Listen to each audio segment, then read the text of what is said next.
Good morning, everyone. Once upon a time, also known as the last exam season, I memorized 12 chapters, 300 answers, and even the page numbers like a human photocopy machine. I walked into the exam hall feeling like a genius. And that's when the first question appeared. Why do you think this happened? And my brain said, excuse me? I only studied what had happened, not why this had happened. I stared at the paper like it had personally betrayed me. And that day, I realized something important. I was great at remembering, but not so great at thinking. The world had taught me to be a test taker, not a thinker. That's when I started wondering, what if instead of only surviving exams, we actually learned how to understand, learn, and shape the world? So, let me introduce myself formally. Ladies and gentlemen, teachers and dignitaries, I am Lenora Felix of grade 6A, who has tried all the 5 syllabus and their respective exams and is standing in front of you to convince you that test takers are not going to change this world. It is the thinkers, and it is time to give us a chance and test intelligence differently and not just by a 3 hour examination. Please hear me out. Have you ever come across children who experience a sudden tummy ache, headache, or lack of appetite just before exams? And have you ever brushed or laughed it off by saying, you're okay, you're fine, it's just your mind playing games on you? Or have even said, stop faking it?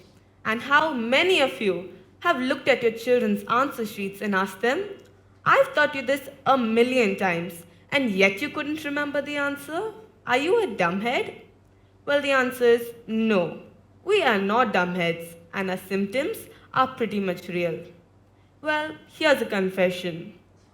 I remember once staring at that question in my paper and telling myself, I know this, I know I studied this, and suddenly the invigilator says, last 10 minutes.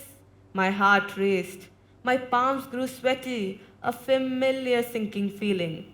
And then my brain decided to take a coffee break without telling me. Blank. I couldn't remember a single word. Then the doomsday, the day my marks came. I obviously missed out on those 3 marks, but the boy on my left, he smirked at me because he had a perfect score. The word excellent gleamed in red ink, but on my paper, the words very good in the same red ink, but trust me, it did not gleam at all. Jealousy apart, I started to wonder, was I not good enough? It was not my brain that was empty, it was just overwhelmed by a system that measures intelligence under stress rather than genuine understanding. Why? I'm not the only one. I'm one of the majority of children who go through this exam syndrome. And I ask again, why? What if I ask you? You hold your exams, but how about not tying us to a time ticking bomb? Look at the world outside. AI is everywhere. Robots are cooking. It's 2025. But inside the classroom, it's still 1950s. The future will ask us, can you make this? Can you solve this? Can you create this? Not. What's the answer to page number 12, question number 6, section B?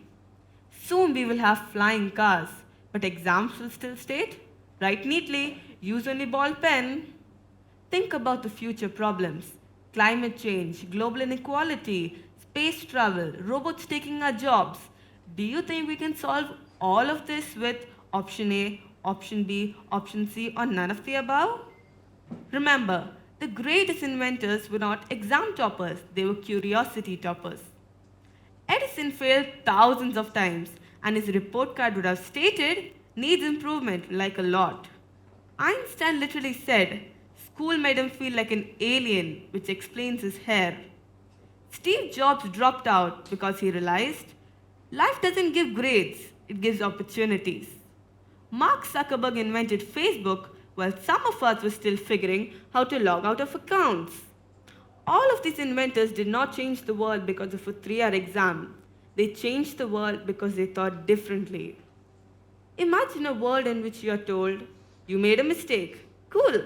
That means you've learned something new. Instead of the alarm bells of exams, how about you grade us for our creativity, coding, learning, designing, and problem solving? We do not become a thinker just by memorizing a paragraph, but by asking, why is this even needed? Or sometimes, why does this chapter even exist? A final thought. Robots will always calculate faster, AI will always know more, and Google will always remember more than us. So, what's left for us?